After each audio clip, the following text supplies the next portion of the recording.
Amen.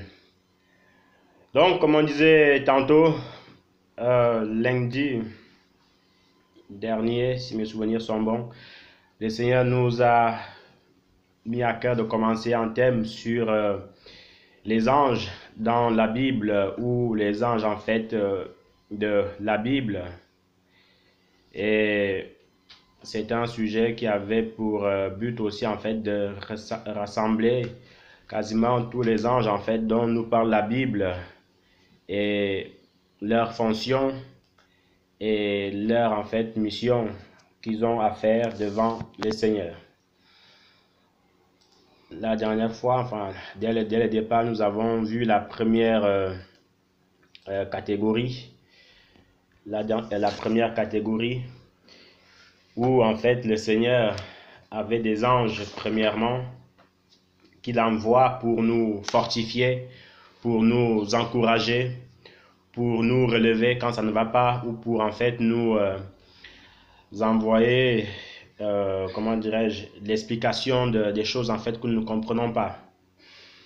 Et après, il y avait la deuxième sous-catégorie, à savoir les anges protecteurs qui sont là pour nous protéger, les anges protecteurs qui sont là pour nous sauver en fait des accidents, ainsi de suite, ainsi de suite. Nous avons aussi vu en fait qu'il y avait l'archange Michael ou Michel. Il y avait aussi en fait l'archange Gabriel. La Bible nous parle aussi en fait d'une autre catégorie d'anges qu'on appelle les séraphins et les chérubins. Donc c'est un peu ça en fait que nous avons vu la dernière fois. Après, bon, il y avait aussi les versets qui allaient avec. Mais ce soir, nous allons commencer par l'autre type d'ange et leur fonction. Nous allons par la grâce de Dieu commencer par les anges déchus. Voilà, les anges déchus. Pourquoi les anges déchus? Et qu'est-ce qu'un ange déchu premièrement?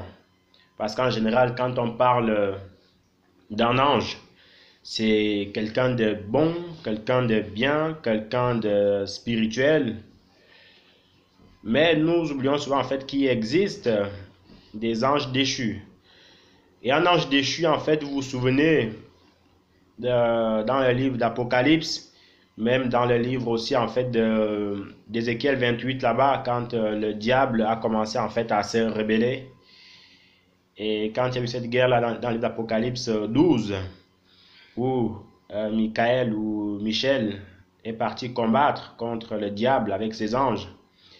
Et voyez-vous, le diable avait perdu la bataille.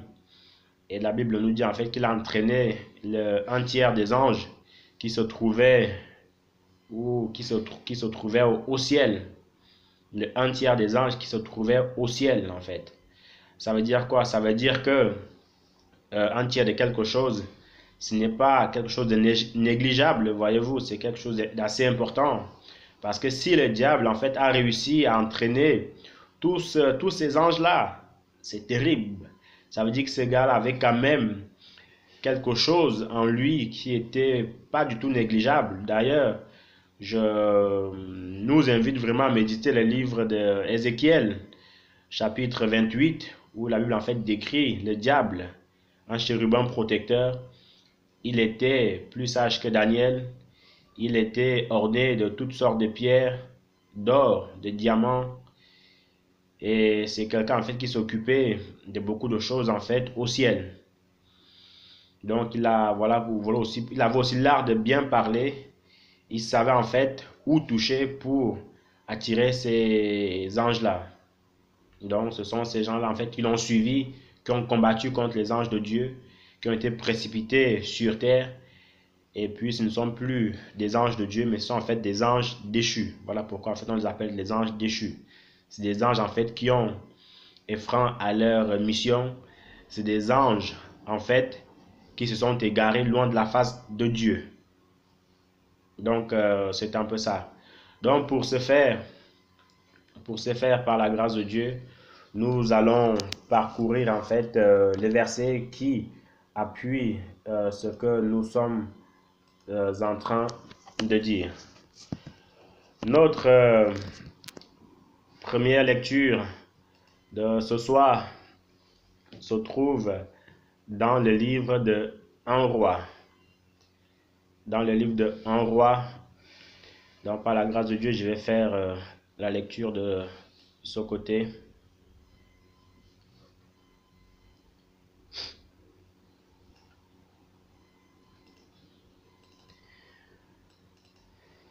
Amen. Donc 1 Roi, le chapitre 13, le verset 11 au verset 34.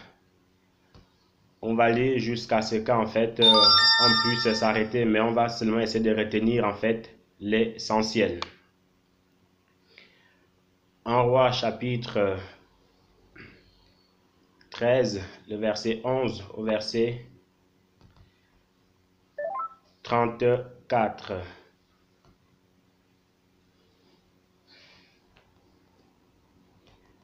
Amen. Juste 2 secondes.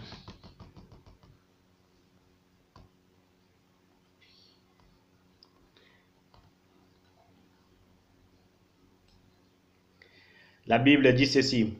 Il y avait un vieux prophète qui habitait à Bethel. Ses fils vinrent lui raconter tout ce que l'homme de Dieu avait fait ce jour-là à Bethel. Ils racontèrent à leur père les paroles qu'il avait dites au roi. Leur père leur dit par quel chemin s'allait-il aller. Ses fils se renseignèrent sur le chemin par lequel était parti l'homme de Dieu venu de Juda. Il dit à ses fils, scellez-moi l'âne. Ils lui scellèrent l'âne et il monta dessus. Il poursuivit l'homme de Dieu et le rattrapa alors qu'il était assis sous un térébinthe. Il lui dit, est-ce toi l'homme de Dieu venu de Juda? Il répondit, c'est moi. Il lui dit, viens avec moi à la maison et mange du pain.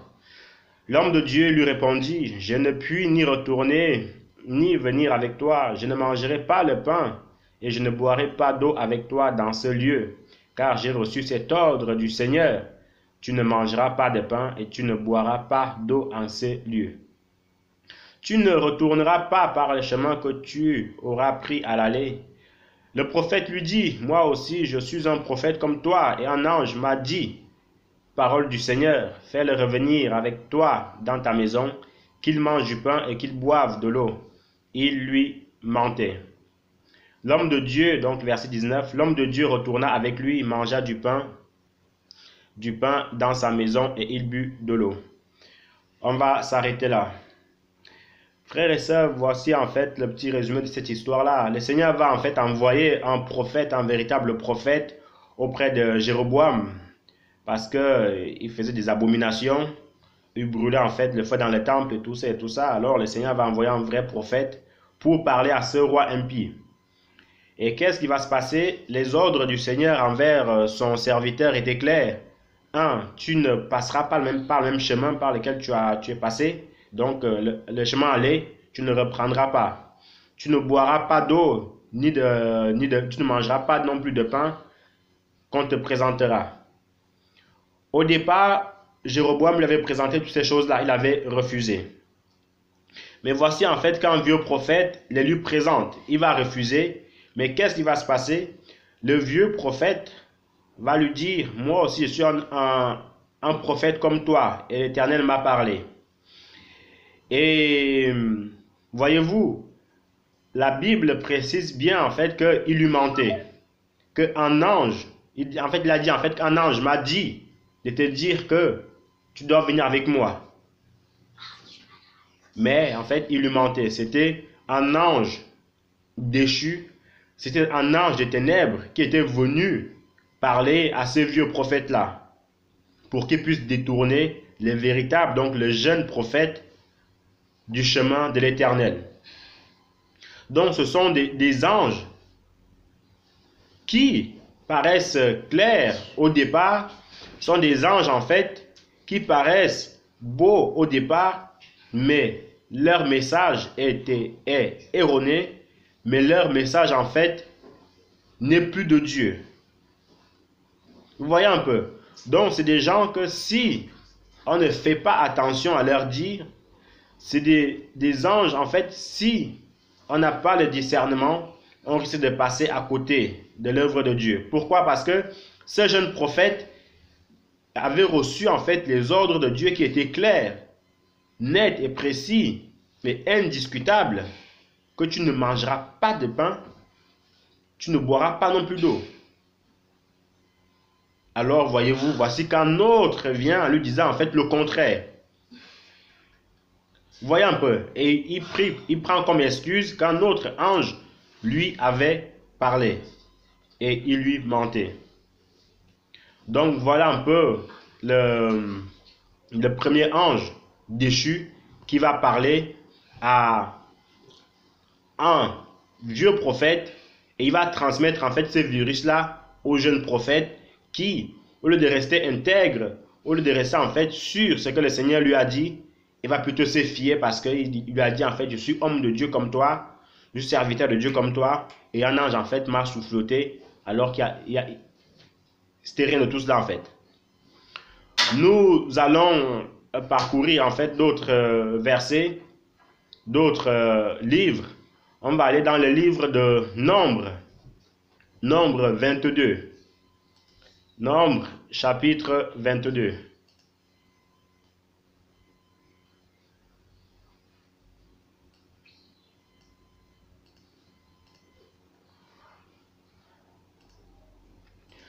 Le livre de Nombre 22, on va commencer par le verset 2.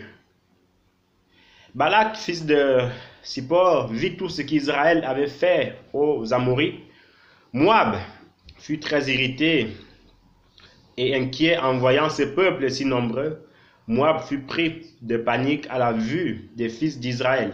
Et il dit aux anciens de Madian, cette multitude va maintenant tout brouter autour de nous, comme un bœuf broute l'herbe des champs. Balak, fils de Zippor, était roi de Moab en ce temps-là.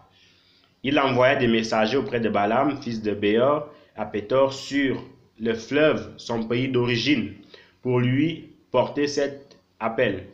Nous avons là un peuple sorti d'Égypte qui couvre la surface de la terre. Le voilà établi en face de moi.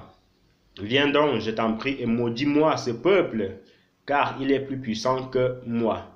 Peut-être arriverai-je alors à le battre et à le chasser du pays. Car je le sais, celui que tu bénis est béni, celui que tu maudis est maudit. On va un peu s'arrêter là. L'histoire en fait nous raconte d'un prophète dont il y avait Balaam et d'un roi Balak. Qu'est-ce qui s'est passé? Le roi à cette époque-là, il avait peur de la puissance des Hébreux.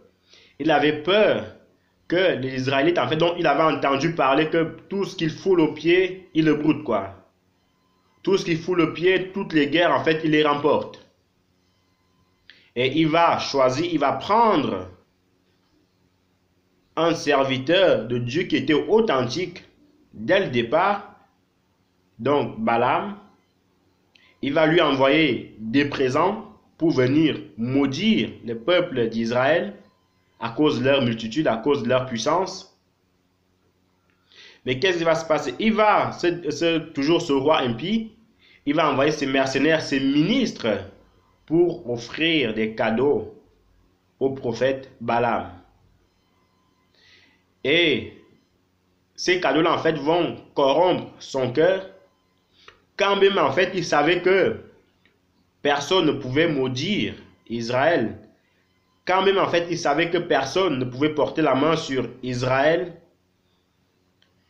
Et l'ordre de Dieu était clair, que personne ne devait toucher, en fait, à la prunelle de ses yeux. Mais qu'est-ce qui va se passer? Ce roi, ce prophète, il va dans un premier temps refuser. Et puis, au bout de la deuxième tentative, parce que, voyez-vous, le diable ne nous laissera jamais au bout de la première tentative, non. Il viendra une première fois, si on le résiste, il va se dire, ah, là-bas, le terrain est un peu compliqué. Il revient encore quelques temps après pour nous tenter. S'il voit qu'il y a encore un bloc, il va dire là c'est compliqué. Il va encore revenir. Toujours, toujours, toujours. Jusqu'à ce qu'il sente que là, ici, là, non, il n'y a plus le carreau, je m'en vais ailleurs.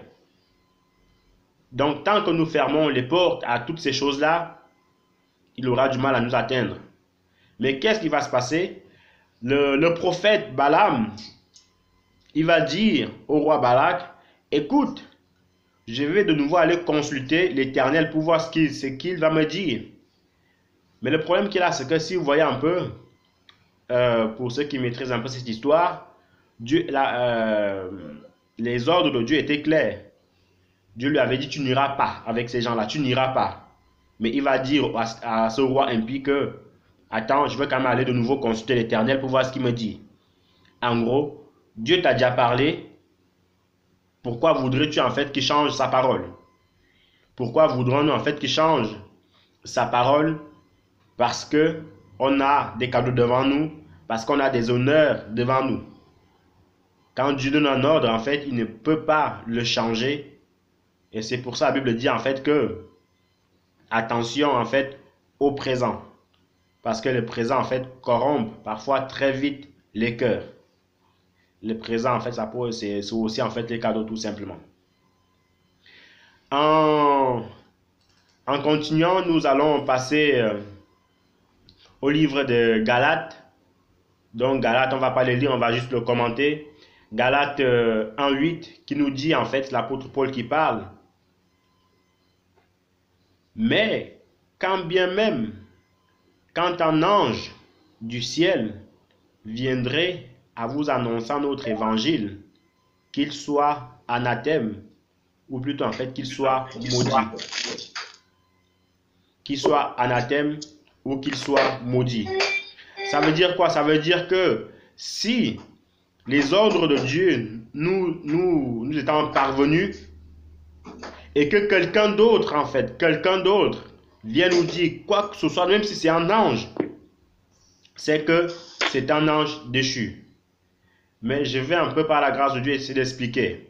Parce que cela peut porter aussi à confusion. Parce que vous savez, il y a des gens qui sont tellement, comment dirais, accrochés à leur décision, alors que ça peut être une mauvaise décision. Il y a aussi des gens qui sont accrochés à leur décision, qui sont de bonnes décisions. Et c'est pour ça, en fait, on encourage à tenir bon. Par exemple, le Seigneur nous met à cœur d'aller aider, en fait, les veuves, les orphelins, tout ça. Et que voilà.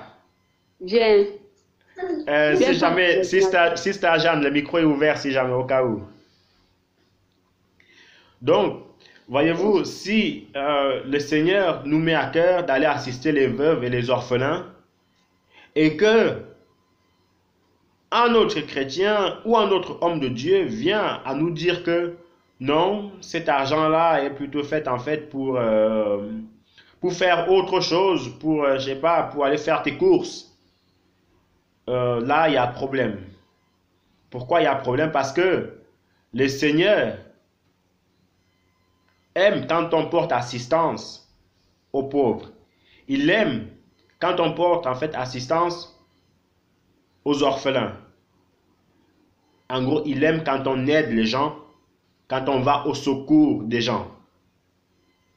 Pour nous acheter des habits ou des vêtements, ça peut attendre. Et des vêtements, on ne marche pas nu.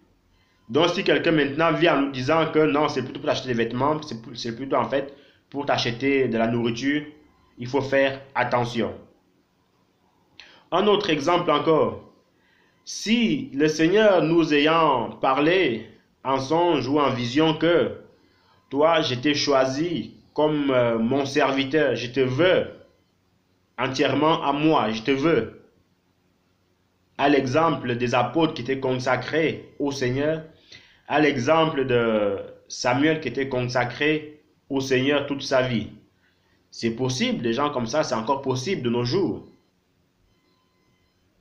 Et que voilà, quelqu'un d'autre vient nous dire, non, c'est pas ce que le Seigneur attend de toi. Le Seigneur attend plutôt de toi de faire autre chose, d'être un grand PDG dans une usine. Bon, c'est pas forcément mauvais en soi, mais les ordres de Dieu étant clairs, en nous disant que je te mets à part pour mon œuvre, ce n'est pas un petit travail. Et si surtout en fait le Seigneur nous l'a prouvé par A plus B que c'est vraiment lui qui nous a parlé, et qu'un autre veut nous détourner de cette voie-là, il faut faire attention.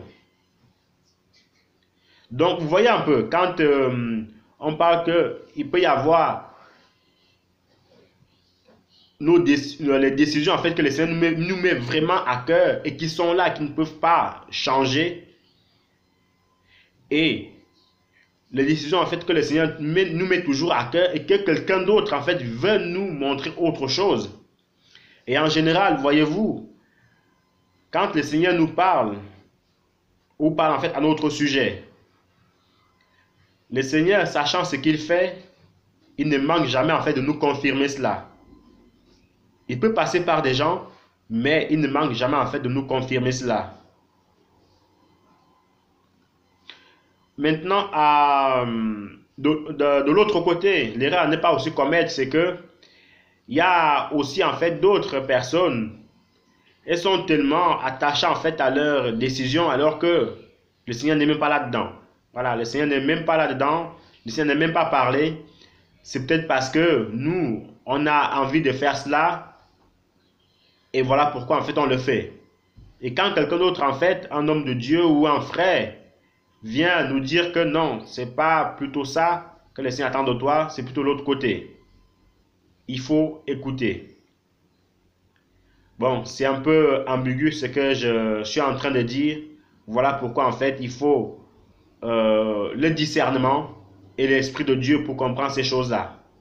Parce que si on n'a pas l'Esprit de Dieu et le discernement, on risque d'être attaché à de mauvaises décisions, croyant que c'est le Seigneur en fait qui nous a parlé, ou on risque aussi en fait de se détourner de la voie de Dieu à cause des hommes. Nous l'avons vu dans 1 Roi 13, là-bas, verset 11 au verset 34, où le jeune prophète, ayant reçu les ordres clairs du Seigneur en disant que tu ne passeras pas par le même chemin, et tu ne boiras ni eau, et tu ne mangeras ni pain dans ce même lieu. Vous voyez, les ordres de Dieu étaient clairs, nets et précis. Mais voilà qu'il y avait quelqu'un d'autre, un vieux prophète. Donc en gros, le vieux prophète peut représenter ici quelqu'un en fait qui ne prie même plus, qui a abandonné la foi, mais qui est ce malade en fait de nom. Le vieux prophète qui est ce malade de nom. Mais en lui, il n'y a plus rien, c'est vide. Et quand quelqu'un est vide comme ça, il devient encore plus dangereux. Parce qu'il croit avoir des visions, des révélations, alors qu'il n'y a rien de Dieu là-dedans. Donc voilà un peu la catégorie en fait des anges déchus. Donc ce sont des anges en fait qui nous détournent de la voie du Seigneur. Ce sont des anges qui peuvent nous parler, qui peuvent même paraître aussi blancs que la neige, aussi blancs que c'est le Seigneur qui les a envoyés, mais au-dedans c'est l'absinthe, au-dedans c'est la compromission, au-dedans en fait c'est la mort. Et comme on disait tantôt, si vous lisez vraiment toute l'histoire de 1 Roi 13, vous verrez en fait qu'à la fin, le jeune prophète avait été tué par un lion. Et il y avait en fait le lion qui rôdait autour et son âne qui était aussi autour. Et le lion, par la grâce de Dieu, voyez-vous, c'est aussi la puissance de Dieu, le lion ne l'avait pas mangé. Il rôdait juste autour pour monter la garde. Ça, c'est aussi en fait la puissance de Dieu. Parce qu'en général, quand un lion voit une proie, au bout de 10 minutes, on retrouve que les os. Mais il y avait le corps du jeune qui était toujours là, intact. Donc, c'est un peu ça. Maintenant, nous allons passer, par la grâce de Dieu, à la catégorie des anges que Dieu envoie à cause d'une désobéissance. Pourquoi à cause d'une désobéissance? Parce que nous, en tant qu'enfants de Dieu, il peut nous arriver de désobéir à l'ordre divin.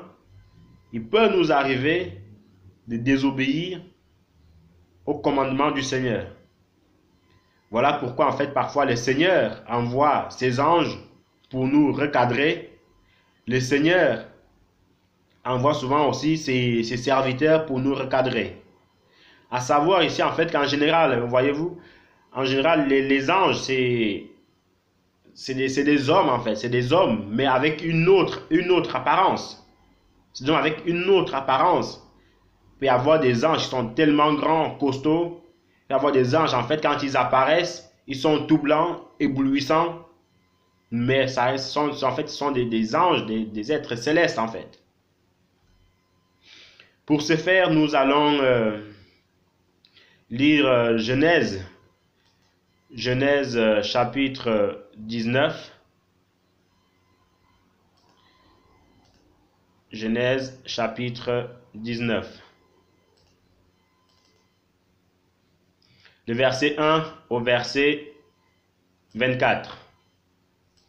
Genèse 19, le verset 1 au verset 24. Je vais lire ici. Les deux anges arrivèrent le soir à Sodome, alors que Lot était assis à la porte de Sodome. Il les vit, se leva pour aller à leur rencontre et se prosterna face contre terre. Il dit, « De grâce, mes seigneurs, faites un détour par la maison de notre serviteur. Passez-y la nuit. Lavez-vous les pieds et de bon matin, vous irez votre chemin. » Mais ils lui répondirent, « Non, nous passerons la nuit sur place. » Il les pressa tant qu'ils firent un détour chez lui et arrivèrent à sa maison. Il leur prépara donc Lot, il leur prépara un repas, fit cuire des pains sans levain et ils mangèrent. Verset 4. Il n'était pas encore couché que la maison fut cernée par les gens de la ville, les gens de Sodome. Du plus jeune au plus vieux, le peuple entier sans exception. Ils appelèrent Lot et lui dirent, « Où sont les hommes qui sont venus chez toi cette nuit? Fais-les sortir vers nous pour que nous les connaissions. » Lot sortit vers eux sur le pas de sa porte. Il la ferma derrière lui et dit, « De grâce, mes frères, ne faites pas de malheur. J'ai à votre disposition deux filles qui n'ont pas connu d'homme. Je puis les faire sortir vers vous. Vous en ferez ce que bon vous semblera. Mais ne faites rien à ces hommes, puisqu'ils sont venus à l'ombre de mon toit. » Il répondit, « Tire-toi de là. » Il dit, « Cet individu est venu en immigré et il fait le redresseur de tort. Nous allons lui faire plus de mal qu'à eux. » Ils poussèrent Lot avec violence et s'approchèrent pour enfoncer la porte. Mais les hommes tendirent la main pour faire rentrer Lot à la maison près d'eux.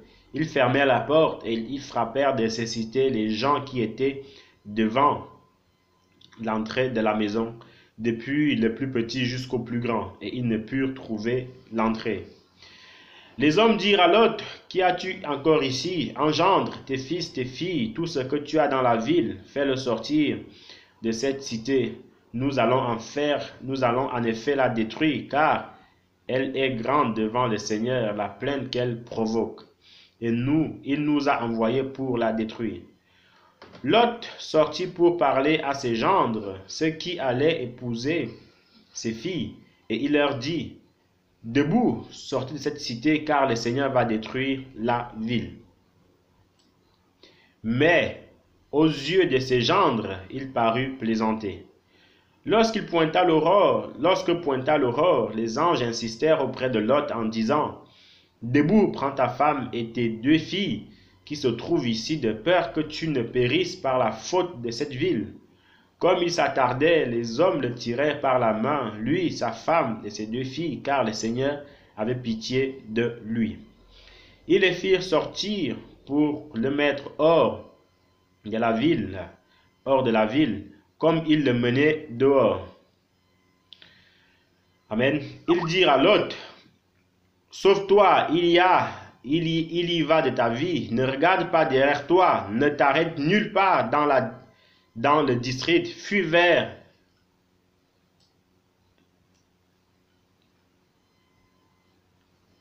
Amen. Fuis vers la montagne et va t'y cacher. » Il lui répondit, « Voici, je te fais encore cette faveur et je ne bouleverserai pas la ville dont tu me parles. » Amen. Donc, on peut s'arrêter là pour la lecture.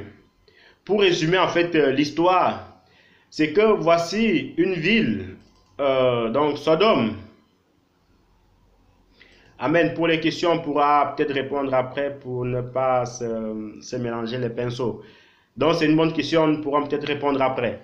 Donc, en poursuivant, voici l'histoire de Sodome et Gomorrhe, une ville où le péché en fait avait atteint son paroxysme, ou plutôt pour dire, pour couper court, c'est une ville où le péché en fait, la goutte d'eau avait dépassé, en fait, débordé le vase. Et le cri de ce péché était monté jusqu'à l'Éternel, jusqu'à l'Éternel. Et le Seigneur va envoyer en fait ses anges, deux anges, pour parler à l'autre en lui disant que ici, il faut que tu sauves ta vie. Parce que ce qui va arriver sera tellement terrible qu'il n'y aura plus aucun être humain ici. Alors, arrivé dans la maison de Lot, tellement que les gens là de cette ville, de Sodome et Gomorrhe, étaient des homosexuels, parce que si vous voulez, c'est aussi en fait de là d'où est sorti en fait l'homosexuel, où les gens, où l'homme couchait avec l'homme, ainsi de suite, ainsi de suite. C'est pour ça en fait on appelle ça Sodome et Gomorrhe, d'où le mot sodomie, c'est un peu ça. Donc, en poursuivant, ces hommes, ces gens de cette ville-là, en fait, vont encercler la maison de Lot. Comme si, en fait, il manquait des filles dans cette ville-là. Mais leur but, ils voulaient coucher avec les anges, quoi. Ils voulaient en découdre avec les anges. Quelle abomination! Quelle gravité! Et l'autre va m'aller jusqu'à leur dire, écoutez les gars, j'ai deux filles ici, je vous les donne, elles sont vierges, n'ont pas encore connu d'homme. Vous voyez un peu la grâce, enfin, l'opportunité en fait que l'autre donne, propose à ces gens-là. Non, tellement en fait le péché était dans leur tête, tellement en fait le péché avait envahi leur vie. Leur but à eux, c'était de coucher avec les anges. Vous voyez, donc un être humain qui veut coucher avec les anges, même si c'est vrai, en fait, nous voyons un peu cela toujours dans le même livre de Genèse, où en fait les fils de l'homme les fils de Dieu étaient descendus pour coucher avec les filles de la terre, ainsi de suite, ainsi de suite. Mais ces gens-là, en fait, eux, tout ce qu'ils voulaient, c'était les anges, quoi. C'était les anges. Mais ce qui est bien avec le Seigneur, ce qui est bien avec les anges, c'est que c'est des êtres célestes qui sont terriblement, terriblement forts. Terriblement forts. Et tellement qu'ils ont forcé, tellement en fait qu'ils voulaient en découdre avec les anges, qu'est-ce qui se passe? Ils vont vouloir forcer la porte pour entrer de force. Alors ces anges-là vont tirer l'autre derrière, ils vont fermer la porte. Et ils ont dit à l'autre, écoute, dépêche-toi, parce que l'heure est grave. Dépêche-toi, parce que si tu tardes encore, ça risque de chauffer. Et qui as-tu encore ici? Gendre, petit-fils, petite-fille, toute ta famille, mets-la dehors, mets-la à l'abri, parce que ce qui va arriver, ça sera sans nom. Vous voyez un peu? Donc, c'est le type d'ange que quand le péché, en fait, a atteint son apogée, quand le péché a atteint, en fait, sa limite, quand le péché, en fait, a atteint, voilà, le chemin du non-retour, alors le Seigneur ne peut que agir. Et vous savez ce qui s'est passé dans la suite de cette histoire-là, où il y a eu, en fait, le soufre de feu qui a embrasé toute cette ville-là, toute cette ville. Ça aussi, en fait, c'est la colère de Dieu. C'est la punition de Dieu. Parce que, voyez-vous, il y a des gens parfois qui disent que ah, mais Dieu ne peut pas faire un tel truc, c'est pas Dieu, mais pourquoi Dieu a fait ci? Dieu fait ce qu'il veut. Il fait ce qu'il veut. Il ne va pas laisser des gens continuer à vivre, à polluer la terre comme ça, à contaminer les autres comme ça. Non. Non. Dieu est juste et sa justice en fait s'applique à tout le monde. Mais n'empêche que dans sa justice, il sait aussi faire la différence entre qui doit sauver et qui ne doit pas être sauvé. Et voyez-vous, Abraham, toujours dans le chapitre 19, si mes souvenirs sont bons, oui, 18 plutôt, Abraham avait prié le Seigneur, avait intercéder pour cette ville-là. Que Seigneur, s'il te plaît, est-ce que s'il se trouve encore un seul juste, 50 justes, 10 justes, 5 justes, est-ce que tu la détruirais? Dieu disait toujours, non, je ne ferai pas un tel truc. Non, je ne ferai pas ça. Non, je ne ferai pas ça. Mais savez-vous pourquoi le Seigneur l'a fait? Parce qu'il a vu que plus en fait il pardonne à cette ville-là, et plus en fait le péché prenait de l'ampleur. Donc en gros, comme on dit souvent, les gens prennent souvent la gentillesse de Dieu pour de la faiblesse. Dieu n'est pas faible.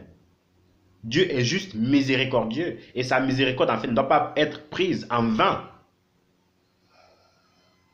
Sa miséricorde ne doit pas être prise en vain. Donc c'est un peu ça. Abraham ayant intercédé, le Seigneur pardonnait toujours, mais plus son pardon était là, et plus en fait ces gens-là multipliaient leurs péchés. Et ils ne pouvaient que agir tout simplement. Donc voilà l'autre type d'ange en fait que le Seigneur envoie à cause de notre désobéissance. Parfois c'est pour nous remettre sur le bon chemin, ou parfois en fait c'est pour détruire. Voilà, c'est pour détruire, raser, recommencer à zéro. En continuant, on va lire Apocalypse chapitre 8. Apocalypse 8, verset 1 au verset 13.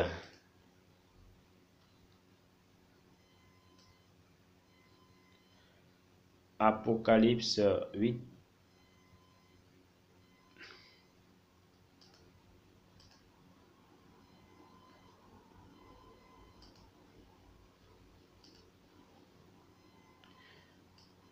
Amen. Il est écrit. Donc, Apocalypse chapitre 8, le verset 1 au verset 13. Quand il ouvrit le septième sceau, il se fit dans le ciel en silence d'environ une demi-heure. Et je vis les 7 anges qui se tiennent devant Dieu. Il leur fut donné 7 trompettes. Un autre ange vint se placer près de l'autel. Il portait un ascensoir d'or. Et il lui fut donné des parfums en grand nombre pour les offrir avec les prières de tous les saints, sur l'autel d'or qui est devant le trône. Et de la main de l'ange, la fumée des parfums monta devant Dieu, avec les prières des saints. L'ange prit alors l'encensoir, il le remplit du feu de l'autel et le jeta sur la terre. Et ce furent des tonnerres, des voix, des éclairs et un tremblement de terre. Les 7 anges qui tenaient les 7 trompettes se préparèrent à en sonner. Le premier fit sonner sa trompette, grêle et feu mêlé de sang tombèrent sur la terre. Le tiers de la terre flamba, le tiers des arbres flamba, et toute végétation verdoyante flamba. Le deuxième ange fit sonner sa trompette. On eût dit qu'une grande montagne embrasée était précipitée dans la mer. Le tiers de la mer devint du sang. Le tiers des créatures vivant dans la mer périt, et le tiers des navires fut détruit. Verset 10. Le troisième ange fit sonner sa trompette, et du ciel un astre immense tomba, brûlant comme une torche. Il tomba sur le tiers des fleuves et sur les sources des eaux. Son nom est Absinthe. Le tiers des eaux devint de l'absinthe, et beaucoup d'hommes moururent à cause des eaux qui étaient devenues amères. Le quatrième ange fit sonner sa trompette. Le tiers du soleil, le tiers de la lune et le tiers des étoiles furent frappés. Ils s'assombrirent du tiers.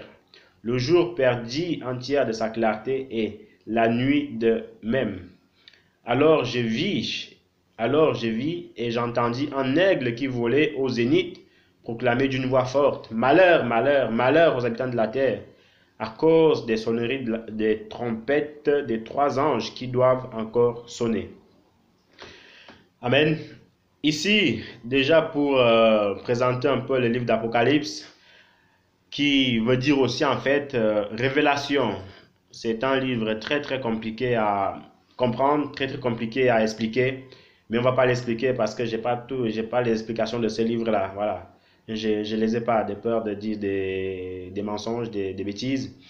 Mais avec un peu de choses en fait que le Seigneur nous dit ici, c'est aussi en fait un livre où le mot ange est utilisé le plus de fois que tous les autres livres réunis. Tous les autres livres en fait, pas réunis, mais tous les autres livres. D'ailleurs, on le voit en fait dès le départ, écrit à l'ange de, écrit à l'ange de, écrit à l'ange de, écrit à l'ange de.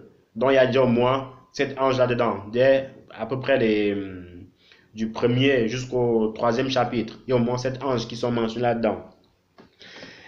Et en continuant, voyez-vous, le chapitre qu'on vient de lire, ici nous voyons en fait un ange qui a pour mission de verser en fait de l'absinthe, qui a pour mission en fait de verser une coupe sur la terre, sur la mer, pour qu'en fait les morts puissent, pour que en fait en versant, parce que l'absinthe c'est un produit toxique, c'est un produit mortel.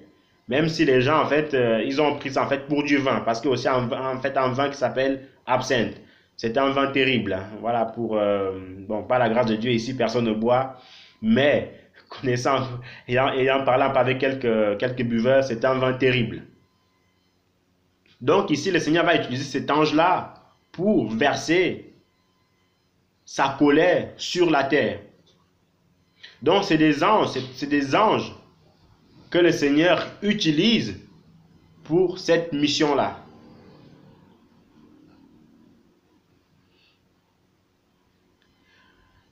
Donc maintenant, pour résumer, pour clôturer, pour clore en fait ce sujet, c'est quoi? C'est que le Seigneur étant assis sur son trône, ayant des milliards, des millions d'anges au ciel, c'est lui qui les commande. C'est lui qui dit, toi tel, va faire telle mission. Toi tel, va faire ceci, va faire cela. Chaque ange en fait a sa catégorie, a sa mission. Et chaque ange, voyez-vous, respecte aussi l'autre. Pourquoi? Parce que, vous voyez, l'archange, c'est pas la grâce de Dieu, ça sera certainement en fait dans la dernière partie qu'on va en parler. L'archange Michael doit toujours rester en fait à sa place. Il ne peut pas accomplir une autre mission outre que d'aller combattre. Parce qu'il y a Gabriel qui est là pour aller annoncer qui a pour aller annoncer en fait la bonne nouvelle. Et voyez-vous, le royaume de Dieu est un royaume en fait très organisé. Il n'y a pas de désordre là-dedans. Il n'y a pas de désordre. Chacun sait respecter l'autre. Chacun sait aussi en fait faire sa part tout simplement. Et juste aussi pour dire quelque chose, c'est aussi en fait un exemple que le diable aussi en fait a copié, parce que le diable n'a jamais rien créé, il ne créera jamais rien. Mais tout ce qu'il fait, mais tout ce que le Seigneur fait, il veut copier. Tout ce que le Seigneur fait, il le fait aussi, mais du mauvais côté. Parce que dans le camp ennemi aussi, ils sont organisés. Vous avez des démons qui sont seulement en fait des démons de séduction. C'est-à-dire lui, il a envoyé seulement pour aller séduire. Lui, sa mission, lui, quand le diable l'envoie, c'est séduction. Tant qu'il ne fait pas tomber telle sœur ou tel frère, il n'est pas content. Il y a aussi en fait des démons des territoires, voyez-vous, des démons territoriaux. C'est-à-dire, par exemple, en France, les démons territoriaux, ils s'occupent que du territoire. Donc, quand vous rentrez de la France et que on n'est pas mandaté du Seigneur, c'est compliqué d'œuvrer là-bas. Pareil dans tous les pays, dans toutes les nations. Vous avez aussi en fait les démons qui sont seulement là en fait des démons de convoitise. Voilà, lui, il a ses yeux seulement. Quand il te place quelque chose, tant que tu n'es pas encore tombé, c'est pas, lui n'a pas fini sa mission. Et c'est pour ça que nous devons toujours rester en fait dans la prière, dans les choses de Dieu, parce qu'il y a des choses qui se passent dans le monde spirituel que nous ne voyons pas seulement si le Seigneur en fait nous ouvre les yeux. Beaucoup disent aussi en fait que, voyez-vous, si le Seigneur vient vraiment en fait à nous ouvrir les yeux, on verra des choses terribles, mais vraiment terribles. Souvenez-vous, pour terminer, de cette histoire avec Élie et son serviteur, où le serviteur a commencé à avoir peur. Élie a prié le Seigneur et lui a dit, Seigneur, ouvre ses yeux pour qu'il voie. Voyez-vous un peu. Donc ça veut dire quoi? Ça veut dire que nous avons les yeux charnels. Donc en fait, c'est les yeux que voilà, nous voyons. Voilà, je vois un salon, je vois une télé. Mais il y a aussi des yeux spirituels. C'est-à-dire quoi? C'est-à-dire que on voit comment le monde des ténèbres, on peut aussi voir les choses de Dieu. Mais ça, pour la voir, il faut que le Seigneur nous fasse grâce.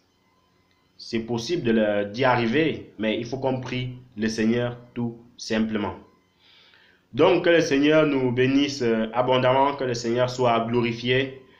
Pour la question, pendant que le frère Bertrand, le conducteur, parle, je vais, même peut-être aussi d'autres personnes peuvent répondre, hein. Mais je vais essayer de lire, et puis si le Seigneur me donne une réponse tout de suite, je répondrai. Sinon, je vais méditer sur la question, et puis je répondrai une prochaine fois, si Dieu le veut. Amen. Que le Seigneur vous bénisse abondamment. Donc, frère Bertrand, tu as la parole.